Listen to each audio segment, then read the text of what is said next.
इस वक्त की बड़ी खबर माता वैष्णो देवी के मंदिर में चढ़ावे से जुड़ी सामने आ रही है।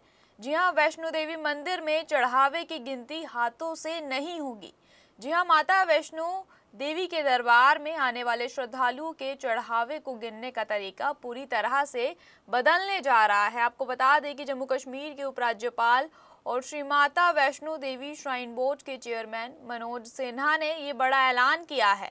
उन्होंने बताया है कि माता वैष्णो देवी मंदिर में श्रद्धालुओं के चढ़ावे की मैनुअल काउंटिंग जल्द ही पूरी तरह से बंद कर दी जाएगी और इसके लिए मंदिर में 2 कैश रिसाइकलर मशीन्स यानी CRM लगा दी गई है। वहीं बाकी मशीनें भी अगले 15 दिनों में लगा दी जाएगी। लेकिन अब सवाल ये है कि आखिर चढ़ावे की गिनती का पूरा सिस्टम बदलने की ज़रूरत क्यों पड़ रही है। देखिए, दरअसल श्री माता वैष्णो देवी श्राइन बोर्ड चढ़ावे को संभालने की पूरी प्रक्रिया को ज़्यादा आधुनिक, सुरक्षित और पारदर्शी बनाना चाहता है। उपराज्यपाल मनोज सिन्हा ने बताया है कि बोर्ड की एक बैठक में एक सदस्यों ने सुझाव दिया था कि चढ़ावे की मैनुअल काउंटिंग को पूरी तरह से बंद कर देना चाहिए और इसके बाद मशीनों के जरिए चढ़ावे की गिनती करने की व्यवस्था शुरू की गई है। लेकिन सवाल ये है कि कैश रिसाइकलर मशीन यानी CRM क्या और कैसे काम करेगी। देखिए, सरल भाषा में कहे तो चढ़ावे में आने वाले कैश को मशीन आधारित सिस्टम के जरिए गिना जाएगा और प्रोसेस किया जाएगा। इसका सबसे बड़ा फायदा बताया जा रहा है कि मानवीय दखल को कम करना, जिससे गलती की गुंजाइश ही ना रहे, ना के बराबर रहे। खैर, अभी तक चढ़ावे की गिनती में कर्मचारियों और बैंक अधिकारियों की भूमिका रहती थी, लेकिन नई व्यवस्था पूरी तरह से लागू होने के बाद चढ़ावे को संभालने और उसकी गिनती में श्राइन बोर्ड या बैंक कर्मचारियों की सीधी भूमिका नहीं होगी। यानी जिस प्रक्रिया में पहले इंसान शामिल होते थे, उसमें अब तकनीकी भूमिका ज़्यादा रहने वाली है और इससे सबसे बड़ा जो फ़ायदा है वो देखने को ज़रूर मिलेगा और इससे सबसे पहले पारदर्शिता बढ़ने की उम्मीद भी जताई जा रही है। देखिए, मशीन से गिनती होने पर हाथ से पैसे गिनने के दौरान होने वाली मानवीय गलतियों की संभावना अब कम हो जाएगी। दूसरा फ़ायदा इससे ये होने वाला है कि गिनती की स्पीड, मंदिर में बड़ी संख्या में श्रद्धालु पहुंचते हैं और बड़ी मात्रा में चढ़ावा आता है। ऐसे में मशीन के ज़रिए कैश को तेज़ी से प्रोसेस करने में भी मदद ज़रूर मिलने वाली है। वहीं इससे देखिए, तीसरा फ़ायदा है सुरक्षा। जब कैश को संभालने में इंसानी दखल कम होगा तो पैसे की सुरक्षा, पूरी प्रक्रिया पर निगरानी रखना आसान हो सकता है।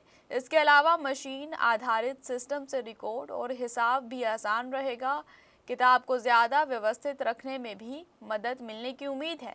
यानी नई व्यवस्था का मकसद सिर्फ पैसे गिनना नहीं, बल्कि चढ़ावे के पूरे सिस्टम को ज़्यादा व्यवस्थित और जवाबदेही बनाना है। वहीं इस फैसले का एक और अहम पहलू है, देश में मंदिरों के चढ़ावे को लेकर समय समय पर पारदर्शिता और सुरक्षा को लेकर देखिए सवाल उठते रहे हैं।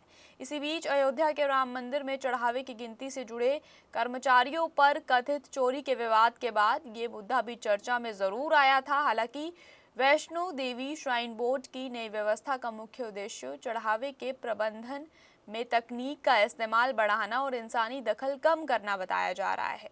अब आने वाले दिनों में जब बाकी CRM मशीनें भी लगा दी जाएगी तो माता वैष्णो देवी मंदिर में चढ़ावे की मैनुअल काउंटिंग पूरी तरह से बंद हो जाएगी। मतलब साफ है कि माता के दरबार में आने वाले चढ़ावा अब हाथों से नहीं बल्कि तकनीक के जरिए गिना जाएगा। कोई भी कार्यक्रम हो, हम सोने के गहने नहीं खरीदेंगे। गोल्ड नहीं, ठीक है तो जेनेसिस हाइट देख लो। मैं मजाक नहीं कर रही, क्योंकि बात जब लॉन्ग टर्म एसेट्स की करें तो property investment still stand strong. और जेनेसिस हाइट्स की बात करें तो